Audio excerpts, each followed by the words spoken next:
Dr. Bruce Lipton, our last in our whole series of talks with you. It's been a delight every week to have this opportunity, but really I want to take the summary point from the subtitle of your book, Spontaneous Evolution. It says, our positive future and a way to get there from here. Tell me, what is the way for all of us? Well, once we understand that evolution is not based on an individual, you remember that's like Darwinian theory, survival of the fittest. What about the other ones? You know, oh no, we're only going to focus on the individual. A mistake, because evolution is not based on individuals. Evolution is based on community.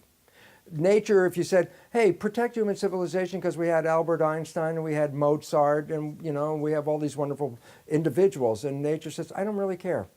I want to know what the group of humans are doing on this planet. Because if collectively they're destroying a planet, then I don't care if you have individuals that are fit or more fit.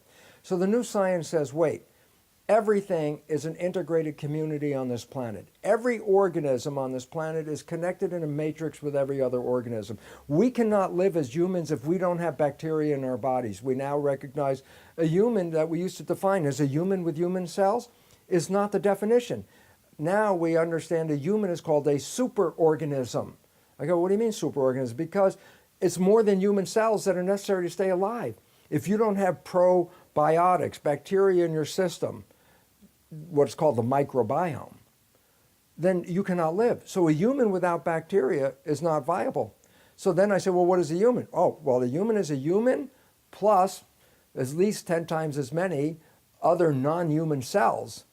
And I say, oh, it's a community. A human is a community. I go, yes.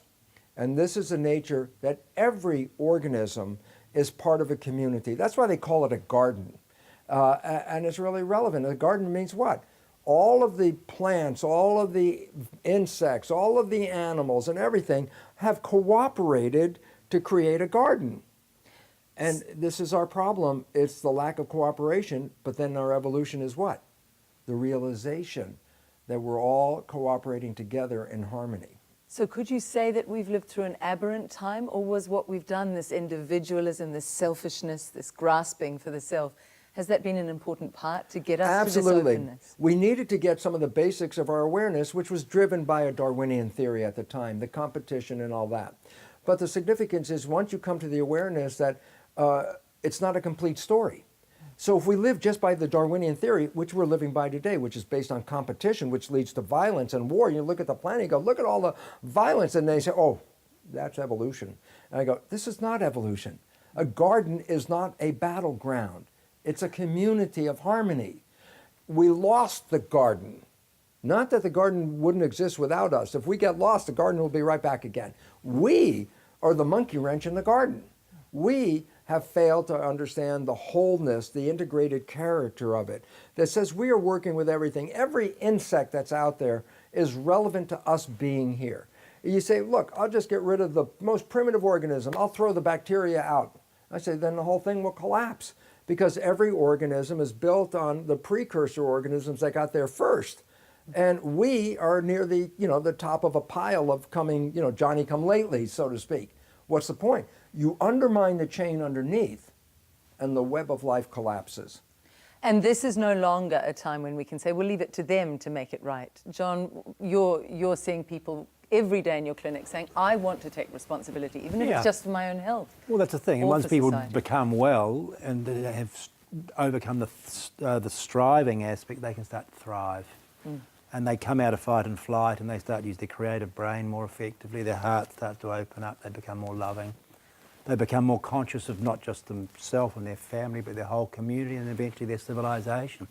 So they start to do creative things for the benefit of all humanity and the benefit of the whole ecological system, because we're nothing without, from the soil through to the sky. Which is what you're saying, Bruce. Yeah, peace and love, that's infective.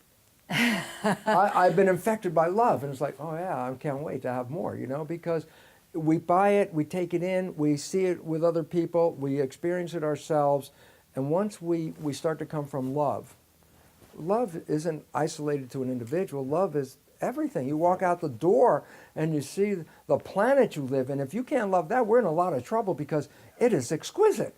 Yeah. And what we need is to bring love, not just for ourselves, not just love for our community of people, but love for every other living and non-living thing on the planet, because it all is one.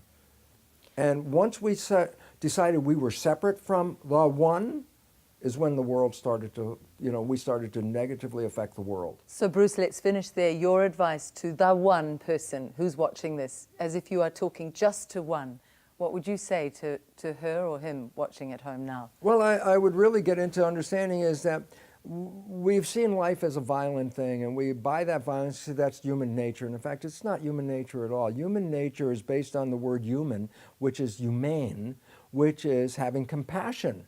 So the character of who we are is compassionate. Well, compassionate means we should be conscious and supportive of everything around us. That's what compassion is all about. So if you want to be a human, then we have to actually engage the concept of compassion, which is not really present, and unfortunately, I'm very biased about this, is that because I was part of the medical community. And I'm going to say this, and I'm going to stand up to it, and I'm going to say medicine as current practice in a corporate sense is inhumane. And I say inhumane, yeah, because humane means compassionate.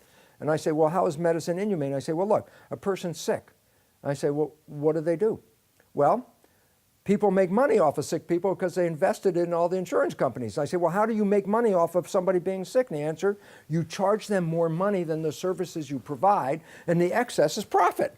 I go, the person's already sick, and you're kicking them when they're down. No compassion. I say, the whole thing that we really have to change is healthcare should be a nonprofit business on this planet. Because when you make a profit, then you're making it off of someone who is in a very weak spot. And this is inappropriate for everything. And this is why the new healthcare actually doesn't really require a lot more money than the one that we do right now. Because it basically starts with consciousness. I can heal myself, my family, and my world by exercising consciousness. But you have to have awareness, knowledge. Knowledge is power. And this is why I so appreciate what John and his community of holistic health is like, give the power back to the individual to take care of their own health. And that to me is evolution and the future of our planet. So that's why I have deepest appreciation and gratitude for your efforts is let's bring health as just a natural way of life. And that's what we need. And Bruce, can I say we have deepest appreciation and gratitude for you and everything you've given to this program. I am so happy to be here because I so appreciate what's going on. You've summed up what the program has been about very much, and it's been wonderful to have you with us.